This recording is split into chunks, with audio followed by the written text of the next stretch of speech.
әр команда өзін таныстырады. Таныстырған жаңағы топ атын деймін, жайдарман тілімен, өзінің әзілдерімен, өзінің ойынымен. Басты бұл жерде әзіл ғой. Енді 1-4 болғаннан кейін 1-4 ширек финал, өйткені ары қарай жартылай финалға өту керек командалар.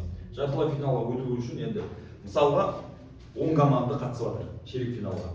Келесі жартылай финалға жоғарымен 8 болмаса 6 команда өтеді дейді. Сол кезде бар күшін салады. Сол себепті әзіл таңдағанда сәлемдесу дайындаған кезде мұқият болу керек. Негізі сәлемдесуге берілетін уақыт қанша? 5 минут. Енді тап андай уақыт болып қоймайды, секундамен мысалы бастады, ровно 5 минут болды, аяқтады болған соң 5-7 минут. Кемінде 5 минут, максимум 7 минут деген сияқты сондай нәрсе. Сондай сәлемдесу дайындалады. Одан кейін сәлемдесудің аяғына айтылады. Кодалар. Соңғы сөз былай айтқанда, оның өзі бірақ әзілді болады. Жарайды өткенде көп командалар қате жіберетіні осы уақытты тиімді емес пайдалану. Жалпы берілген уақытта тиімді пайдалану. Біз ән айтамыз, дұрыс, ол жақсы қосыламыз. Би билейміз, топпен, мысалы бишілер бар, болмаса команда мүшелері барлығы билейміз, бірақ соның өзінде 2 минут, 2,5 минут уақыт сонымен кетеді. Оның ішінде әзіл жоқтан жоқ. Кәдімгідей әзілге 2-3 минут уақыт қалады. Сол себепті ән айтқанның өзінде де әзілмен болған дұрыс. Басында жалпы ширек финал шыққан кезде сен көрерменді өзіне қаратып алу керексің ғой. Қалай қаратып аламыз? Бізде қазір LED бар, көп командалар. Кейбір командалар бар, мысалы музыка қосылады, көп командалар келеді да ассалаумағалейкум Арал, бір нәрседе осындай, біз келді, қошемет, бәрі сөйтіп кетеді. Негізінде қаратып алу үшін, өйткені қазір енді көрермендер білесіңдер, телефон қарайды, болмаса бір команда ойнап болғаннан кейін сол туралы әңгіме қозғайды, мынандай жаңағы әсілдер мынандай болды деген. Сен команда хабарлаған кезде, мысалы осының алдарыңызда Сұңқар командасы деген кезде бір музыка қаратып алатын, болмаса LED-ке видео қаратып алатын. Бір 10-15 секундтық сондай қаратып алатын бір нәрсе керек. Алдында бір командалар болды, мысалы LED-ке бір видео жүреді. Бір команда, өзінің команда мүшелері туралы таныстырды. Бұл осындай команда, оның команда мүшелері, мынау Арман, мынау Муслим, мынау Айша, оның хобби осындай деп бірінші қаратып алды. Ішінде әзіл де бар. Қаратып алғаннан кейін бар, сосын бар, сәлемдесудің басталды. Ол да жақсы нәрсе негізінде. Қалай айтқаным, әнмен айтатын командалар бар. Енді кейбір командаларға ән жарасады. Кейбір командаларға өкінішке орай жараспайды. Бірақ мынадай нәрсе естерде болсын. Бізде жайдарман шыққаннан кейін сен әдемі шығу керексің ғой. Барлығы команда мүшелері жетіп ала ма, жетеуі де шығып ән айтқысы келеді. Жетеуі де шығып билегісі келеді. Бірақ екеуі келмесе, ол шығудың қажеті жоқ. Өйткені бұзып тұрасың. Мысалы, андай бишілер болады, мысалы жетіп ала, үшеуі былай тұрады, үшеуі былай, ортасы бір бала осы жерде тұрды. Әдемі қылып, мына бір аяқтың өзі қозғалмайтын балалар болды, мысалы бүйтіп билеп тұрған кезде мына жақтағы бұрыштағы бала ананы бүйтіп қарап бүйтіп олай істеп тұрса, болды. Сен уже рисунок кәдімгі быт-шыт болады. Сол себепті барынша биге икемі бар балдарды, ән айта алатын балдар қыздарды алған дұрыс. Оған ренжудің керегі жоқ. Содан кейін ән айтып болды ма, қапталдан келіп қосыла қоясың. Одан кейін әр команда енді сәлемдесу болғаннан кейін өз-өзін таныстырғанда жеке-жеке таныстырудың керегі жоқ. Көп мысал келеді. Бұл Арсен деп міне бойы ұзын, бұл Мирастың бойы кішкентай деп әрқайсысына көп созылып кетеді. Одан да мектеп оқушылары болғаннан кейін бірінші өздеріне сай жастарға келеді. Тақырыптар қозғайсыңдар. Соңғы жаңалықтар, барлығы білетін жаңалықтар. Тек өздері мектептердің іштерінде білетін жаңалығымыз, я өзінің команда білетін жаңалығымыз, өйткені ол түсінбей қалуы мүмкін. Сол себепті барлығы білетін. Соңғы шыққан кітап, соңғы шыққан кино, соңғы жаңалықтар, ауа райы, өзінің туған жері туралы, сол туралы. Болмаса ойында қарсы бір нелер болады ғой. Мейрамдар. Сол мейрамдар болып жатқан кезде, сол мейрамға байланысты әзілдер. Мысалы 8 наурыз туралы бір әзіл, 7 мамырға байланысты бір әзіл. Бізде сосын тақырыпты көп командалар үлкен бір айдан сияқтан алмайды. Бұлай өзінің айналасындағы тақырыптар болады. Сыныптастар, сосын тағы не біздің үйдегі болған жағдай, көшеде болған жағдай болды. Осы 3-4 тақырыптың айналасында айтады. Кода соңғы негізінде айтатын сөз. Негізі кода қандай болған дұрыс соңғы сөз ойнап болғаннан кейін. Әзілмен, түсінікті. Мен барынша әзілмен. Жаңа айтқан соң, ән айттым ба, әннің өзі айтылмау керек. Ән айтсам әзілді болу керек. Кодада да, яғни соңғы сөзде де сондай әзіл болады. Кейбір командалар білесің, қоштасып жатады. Кейбір командалар жылатып кететіндер. Әсерлі қылып айтатындар. Бірақ басын әсерлі қылып айтып, ары қарай күлкілі қылып аяқтауға да болады. Одан кейін бізде тағы бір кемшіліктердің бірі көп командалар, мысалы, сценарий жазылады, басына шығуы, бірінші әзіл, екінші әзіл, үшінші әзіл, төртінші әзіл, міне кода соңында. Жазып болғаннан кейін сол әзілдерге дайындалмау. Бұл бар нәрсе. Жайнамашылардың дайындығы. Бәріміз біледі. Сен мына жақтан шығасың, мына жақтан шығасың, сен мына сөзді бастайсың, сен мына сөзді жалғастырасың, болды. Сосын бәріміз келеміз да, жасаймыз, билейміз, болды, кетіп қаламыз. Болды.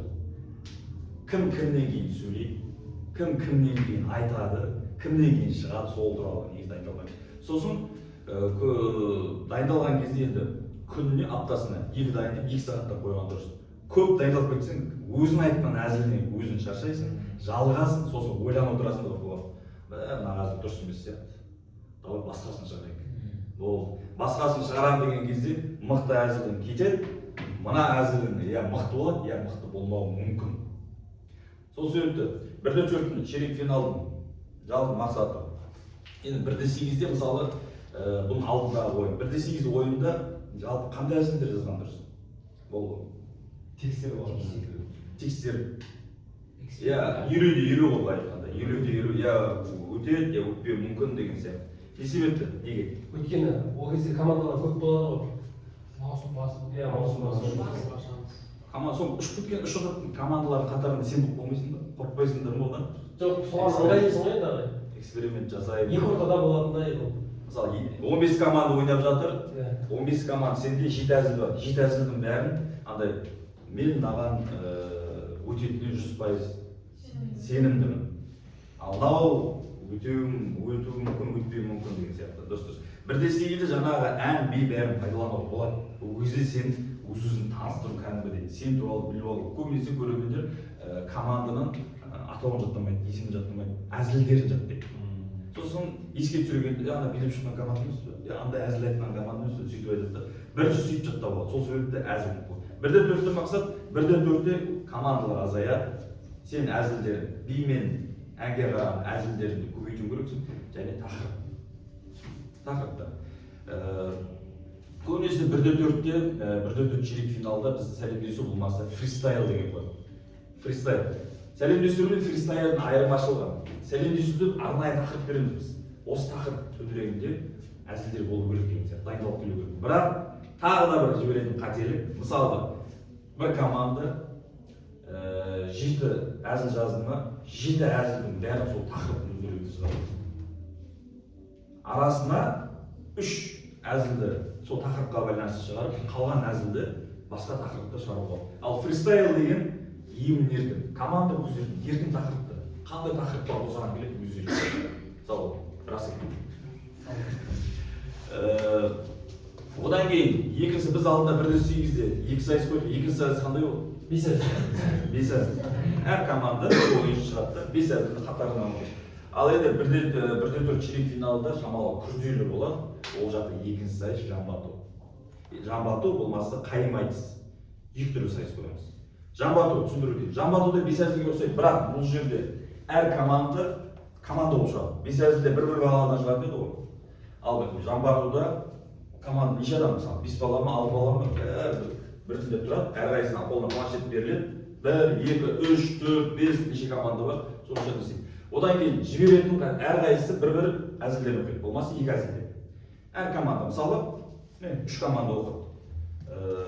Құлмақан бір әзіл, Айша бір әзіл, Күлтегін бір әзіл болды. Әзіл қазылар ұнамаған команданы ұшырады. Мысалы 5 команда ұнамаған команданы ұшырады да, соған балын береді. Ұшып кеткен команда 0,2 бал алады. мынандай жағдай мүмкін. 5 команда тұр, бір-бір әзілмен оқып шықтыңдар. Мысалы, ортадағы 3 команданың әзілі мықты, 2 команданың әзілі бірдей болып қалды, сәл қатты күлкілі болып қалды. Сол кезде әділ қазылар қайталайды. Екеуін бір-бір әзілден деп, екеуі тек бір-бір әзілден оқиды болды. Жаймен ұшып тұрады, ұшып ең соң екі команда алған, екі әзілден оқыды. Енді Жамбатуды оқитын тағы да бір жіберетін командалардың қателіктері. Оқитын адамды дұрыс таңдамау керек. Оқитын адам дикциясы болу керек, әзілді жеткізе алу керек. Өйткені планшеттен оқу керек қой. Оқығанда енді былай, мысалы, планшеттің алдыма, планшетті алып тұруыма, оқиды. Зорлар оқып бермейді ол бірде. Өйткені ол әзілді жеткізу керек.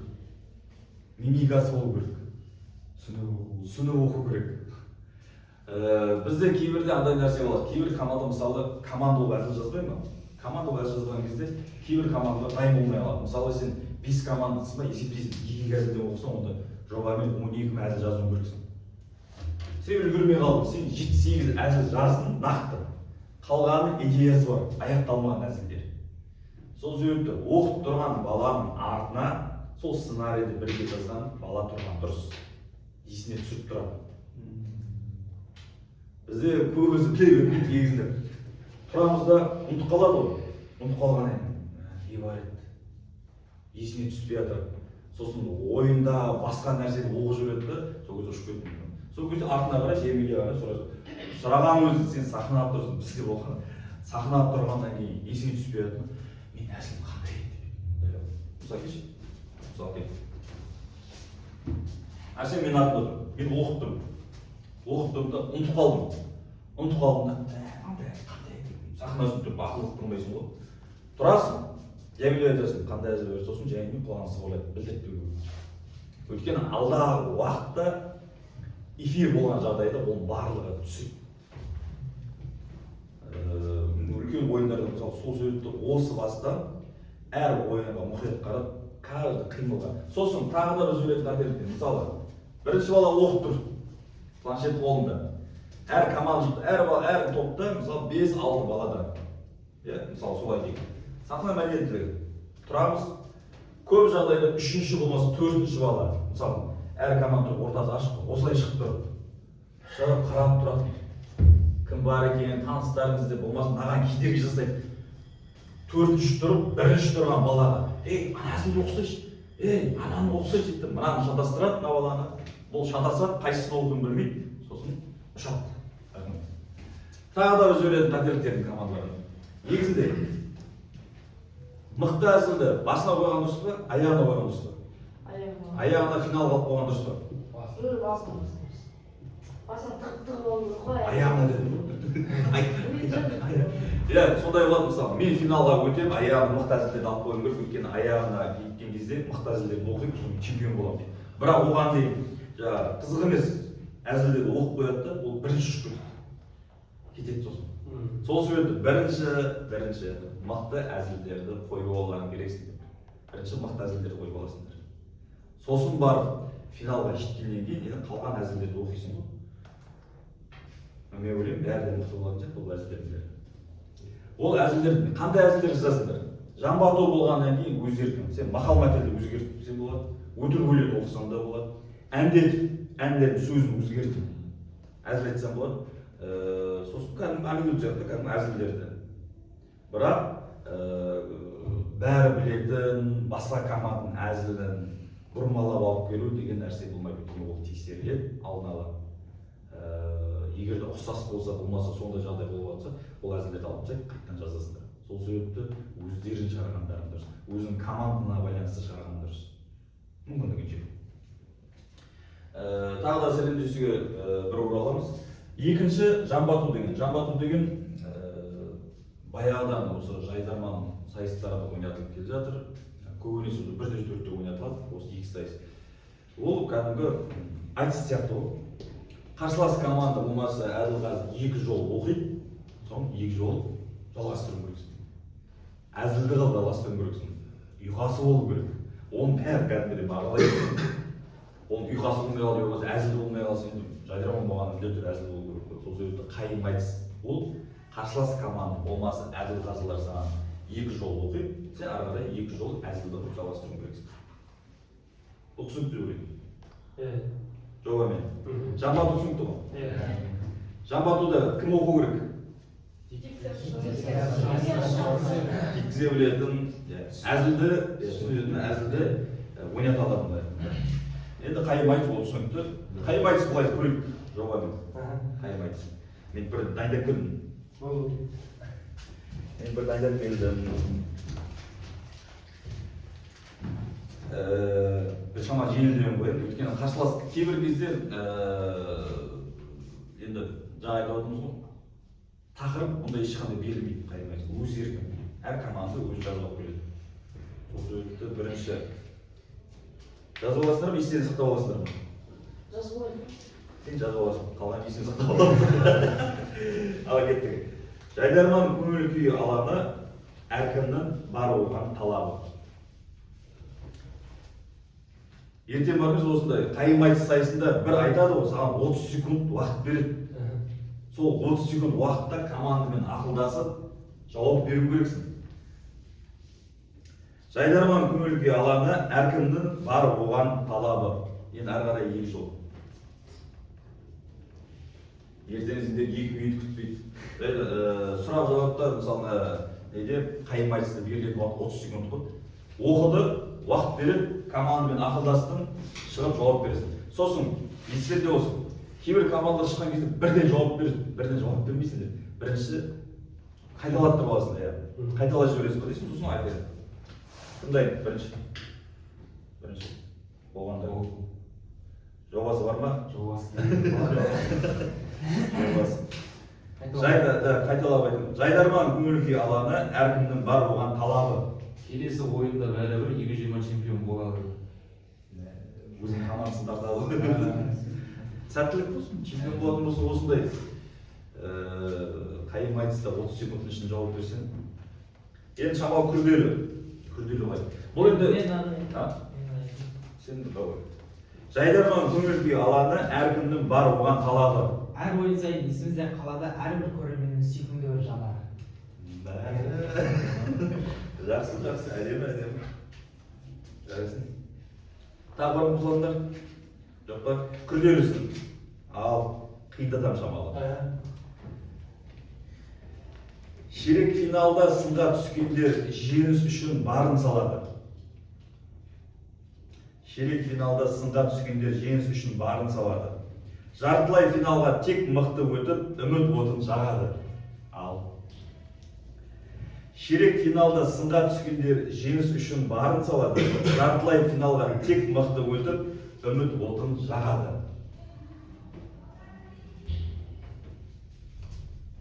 Бұндайда болуы мүмкін. Әр команда әр түрлі дайындалып келеді ғой. Біреу қысқа айтуы мүмкін, біреу ұзақ айтуы мүмкін. Сол себепті 30 секундтың ішінде команда болып. Енді мына жерде енді команда болып біз әрқайсысы жеке-жеке дайындалып жатсаңдар, сол себепті сәл бір қайталап өтемін.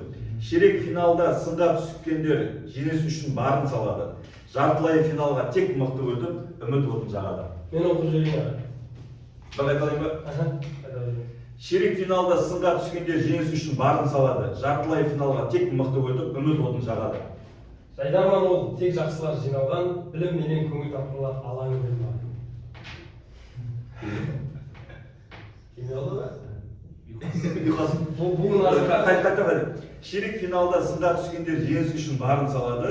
Жартылай финалға тек мықты өтіп, үміт отын жағады. Жайдарман ол тек жақсылар жиналған, білім менен көңіл тапқырлар алаңы. Бұл назар болып тұрады. Бірақ, бір қарады, екі түрлі ғой. Бар ма? Ширек финалда сынға түскендер жеңіс үшін барын салады. Жартылай финалға тек мықты өтіп, үміт отын жағады. Біздің команда финалға шықса, бұйырса бабы менен бағып қалса шабады. Жақсы, финалға сәттілік болды. Маған қарадыңдар ма? Екеуін әрі, мысалы біреуді қысқа берді, біреуді ұзақтан. Әр команда әр түрлі. Сіздерге ертең 30 секунд береді. 30 секунд болған кезде командамен дөңгелеп ақылдасасыздар. Шығарасыздар. Сосын барынша жауап бересіздер. Жауап беретін кезде бір қайталаттырып алдыңдар. Ұмытып кетпеңдер сол нәрсені. Жарай ма? Бір қайталаттырып аласыңдар. Сосын бір ары қарай жауап бере бересіңдер. Одан кейін ұйқас, сосын әзілді болу керек. сіздерде жаңағы былай айтқанда біз чемпион боламыз, біз финалға өтеміз деген ұранмен деген сияқты ол да жарайды, жақсы. Халықты көтеріп алуға өздерін жақсы, бірақ барынша әзілмен болған дұрыс. Әзіл болсындар. Болды. Жақтырмау болғаннан кейін әзіл ғой. Енді тағы да бір ширек финал болғаннан кейін 10 команда, жартылай финалға 8 команда мүмкін. Сен сол 2 команда ұшып кетіп, 2 команда ішіне қосылмауың керексің. 8 команда ішіне кіруің керексің. Қалай? Тағы да ерекшеліктер. Жаңа айтып өткенде сендердің әзілдерін есте қалады көрермендерде. Бірінші әзілдерін. Сендердің шығуларың қалай шықты, қалай аяқтады, сол туралы есте қалады. Одан кейін дайын тұрған әзілде өткені қателіктер жіберетін дайын тұрған әзіл. Қарапайым микрофонмен жұмыс, сосын сөйлегенде. Мысалы, кеш.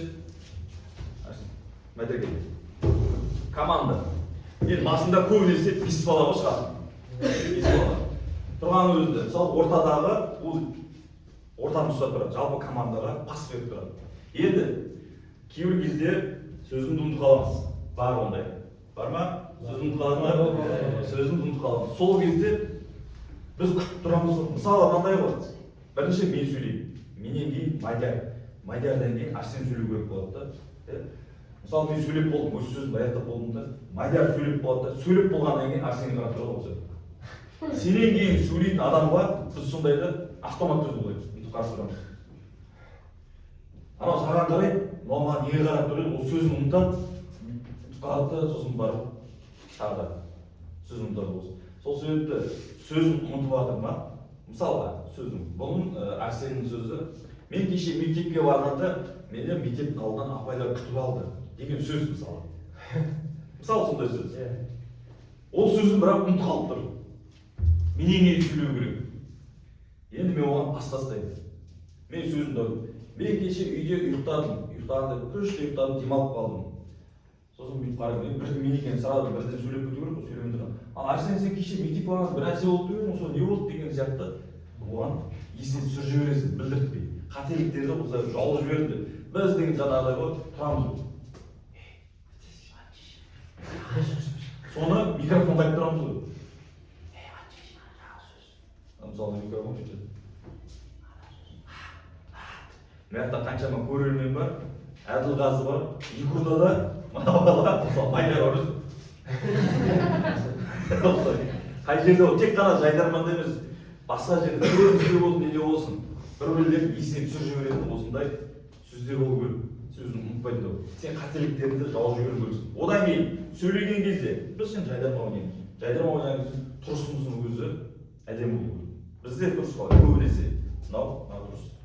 Мысалы, Арсен сөйлеп жатыр ма? Мына жақта балалар сөйлемейді ғой. Осылай тұрады. Сосын жаңағыдай өзің танысыңыздың кететіндер. Мынау құртады. Сен уже назарды өзіне аудартып алып жатсың. Сөйлеп тұрған Арсен ешкім назар аударып тұрады. Оның сөзін тыңдамай қалады. Ал сен мына жақта бір тұрсың. Кейбіреулер бар, бір команда бір-бірін сөйлесіп тұрады осылай. Бүйтіп күліп сондай. Сол сондай қандай. Одан кейін сөйлеген кезде көрерменге қарап сөйлеңдерші. Бізде Мадияр қалайсың, кеше біз екеуміз ойнаймыз деп келісіп едік қой. Сен неге шықпадың деп. Мына жарты бетіңді, мына жақта жарты бетіңді былай тұрады, былай. Сен келдің деп Мадияр кеше не деп едім ғой, неге шықпадың? Мен сені күттім ғой деп кәдімгі көрерменге қарап айтуға болады. Жоқ, осылай тұрып аламын. Ол болғаннан кейін маған қарап олай сөйлейді олай. Егер бір-бірімізге қарап тұрамыз, сосын нәрсін.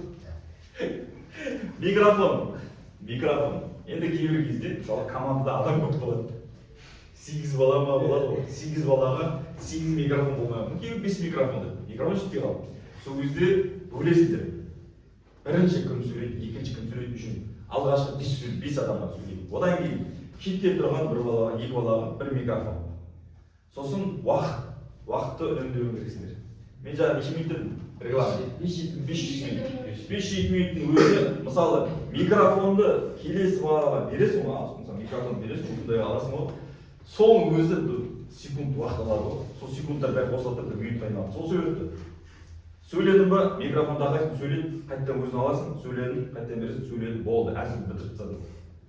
Болмаса, келесі адамға микрофон бересің, бізден мынадай. Мысалы, Мадияр сөйлеп жатыр ғой. Мадияр сөйлеп жатқан кезде, Арсенге микрофон беріп бердің. Жоқ тастайды. Я болмаса алдына ана жақ сөйлеп жатыр. Сөйлеп болды ма, микрофон артынан жәймеді алдым болды. Отырамыз. Микрофоннан қате жасап отырсың. Бірде ширек финал, одан кейін жартылай финал. Сол себепті өту үшін сен өзіңді ерекше алып көрсетуің керексің.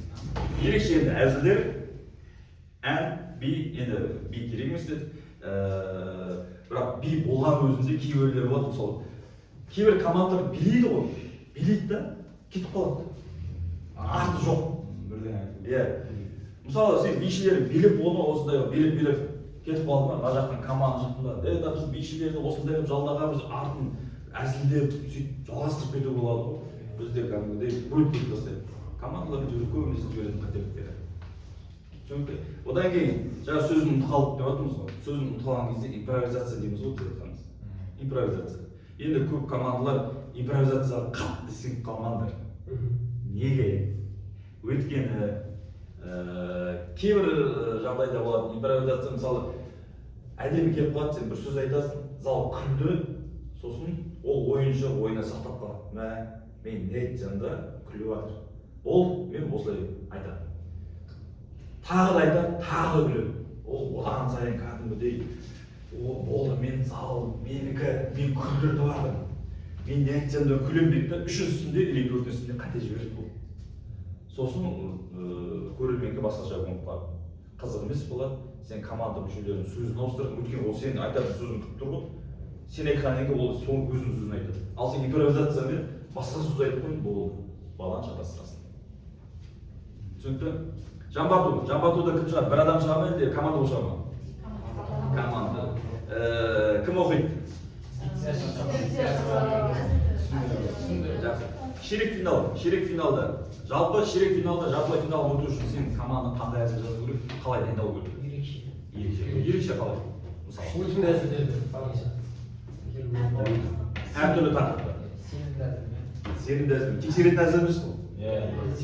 Ән керек па? Әзілді. Бейше. Қатты керек жоқ шығар.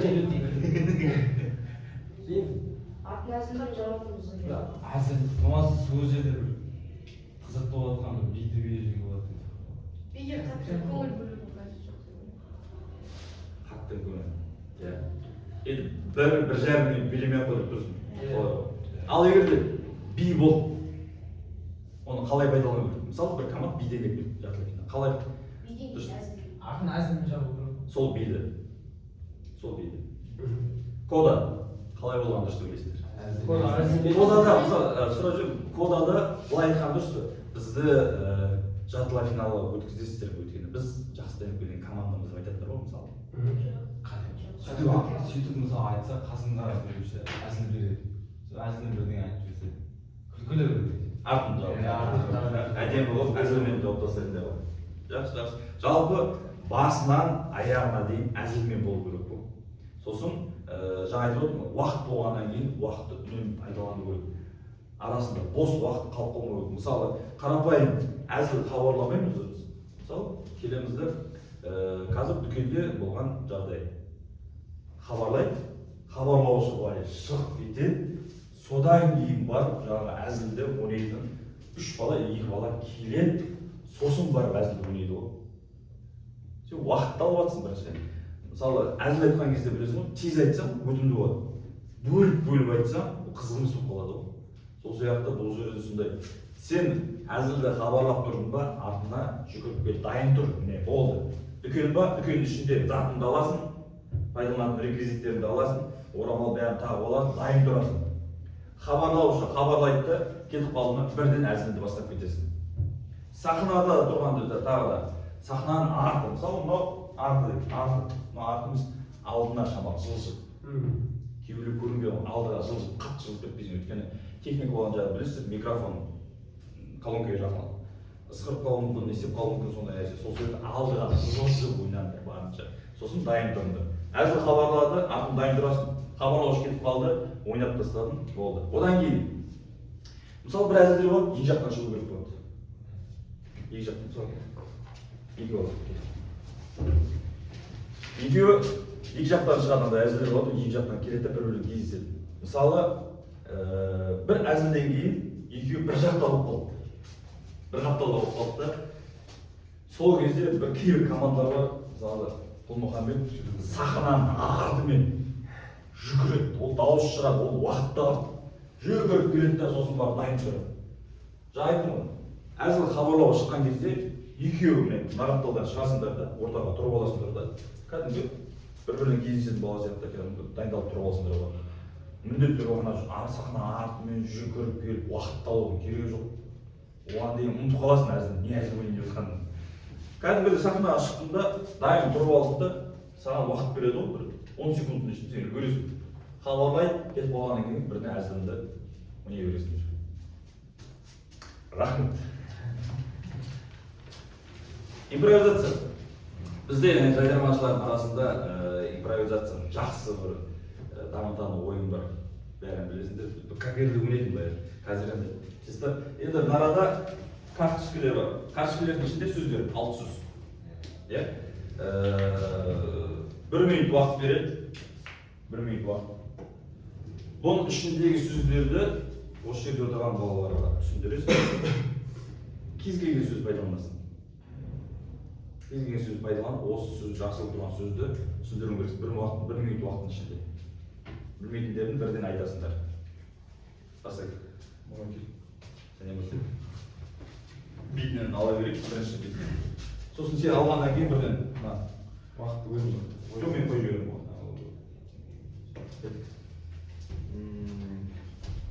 Бағанадан бері айтып жатыр, бірді финалда, ширек финалда басында не болады? Біреу. Сосын ту тіккен. Жақсы. Бір үйге түседі. Жоқ, сол айтқан дұрыс қой, дәлесі. келіншек. Кішкене тоқшаға келген адамдар. Жоқ. Неге? Жоқ. Қасына сөздер қосылып. Адамдар. Семіз. Жақсы. Бұл Рахмет. Отырады. Жалпы алдағы уақытта осы бұл ойында импровизация жақсы. Сөзден тоқтамауың керексің, сөйлеп тұруың керексің. Түсінікті? Так, сонымен оқушылар, 1-4 ширек финал, сәлемдесу және 2 сайыс болуы мүмкін. Жамбату, яғни екіншісі қайым айтыс. Жамбатуды түсіндіріп өттім, қайым айтыс міндетті түрде әзілді болу керек, ұйқасы болу керек. Жамбатуда да әзілді жеткізе алатын адам оқыған дұрыс барынша. Сәлемдесуде уақытты үнемдеу керек, барынша көп уақыттың бәрін әзілге беру керек. Ән, би, оны барынша қысқарту керек. Жарай ма? Енді